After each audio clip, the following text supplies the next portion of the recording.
dahil merong pong snow ngayon dito sa amin, kaya maglalakad po kami ni Kenshin papunta ng school. Hi, hello, minasang konnichiwa. Tara, samahan nyo kami today's mini vlog. Bago po ang lahat, itong mini vlog namin ay noong December 24, 2024. Habang naglalakad po kami ng anak ko, ay tinutulungan niya ako magbuhat ng putong niya. Dahil hindi po pumasok si Kenshin nung Lunes, kaya ngayong Martes, ay dadalhin po namin itong higaan niya. Tuwing Friday po ay nuuwi itong higaan, tapos tuwing Monday naman ay binabalik.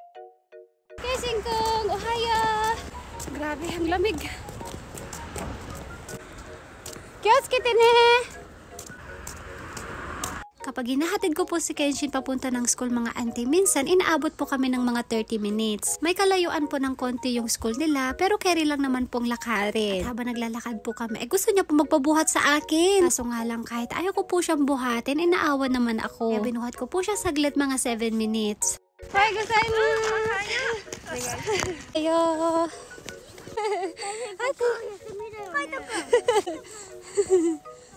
Pagkatapos po ng ilang minutong paglalakad, sa wakas po mga ante, nakarating din po kami dito sa school. Binigay ko na kay Sensei yung higaan ni Kenshin, tapos kinuha ko na rin po yung baon niya. Dahil meron po silang pagkain sa school, kaya hindi na po niya kailangan ng kanin. Balik nga po pala tayo dun sa hindi na po kailangan ni Kenshin ng kanin dun sa school. Ganito po kasi yon kapag meron po nagbo-birthday sa school nila Kenshin, ay hindi na po sila pinagbabaon. Pagkatapos ko pong ihatid si Kenshin sa school niya, ay dumiretso naman ako dito sa 7-Eleven. Magwi-withdraw kasi ako ng pera dahil mamaya ay magpapadala po ako ng pera sa kapatid ko. Padala po ako ng konting handa nila ngayong Pasko at sa bagong taon. Alam nyo ba na sobrang sarap sa pakiramdam na yung perang pinapadala ko ay hindi ko na po inaasa sa asawa ko. Na yung perang pinapadala ko ay galing na po sa mismong pinaghirapan ko. Fast forward na nga po pala tayo mga auntie, ay napunta na po ako dito sa supermarket. Dito po ako nagpapadala ng pera. Yung gamit ko pong card ay Smile Remittance. Pagkatapos ko pong magpadala ng pera, ay bibili naman po ako dito ng pagkain ni Kenshin. Bumili ako ng saging at saka ng yogurt. Dahil ubos na po yung mugicha o yung barley tea namin, kaya bibili po ako ng isang supot. Etong isang plastic na to ay meron na po siyang laman na 54 pieces o 54 bags. Sa lahat po ng mga nag-checkout ng ating barley tea dun sa TikTok shop ko, ay maraming salamat po. Sa mga gusto pong mag-try ng mugicha o barley tea, alam, mag-check out na kayo mga auntie.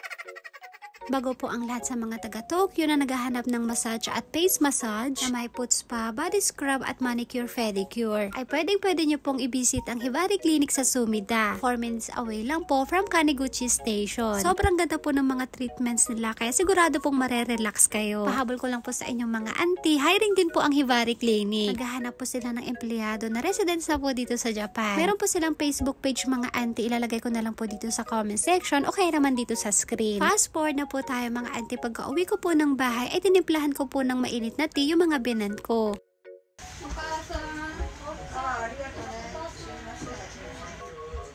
Tapos nagpainit na nga rin po pala ako dito ng kakainin nilang udon. Tuwing umaga kapag naabutan ko po silang nandyan sa sala, ay binibigyan ko po sila ng tea o kaya naman pinagluluto ng pagkain. Ako po mismo yung may kusa nito mga auntie at hindi po nila ako inuutusan.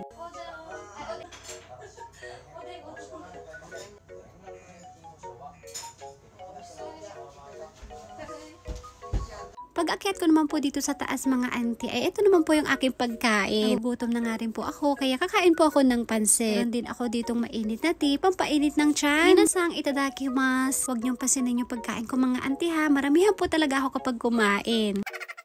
Kailan po, maraming salamat sa panonood. Thank you for watching. Sayonara and...皆さんありがとう。サラミマラパポ。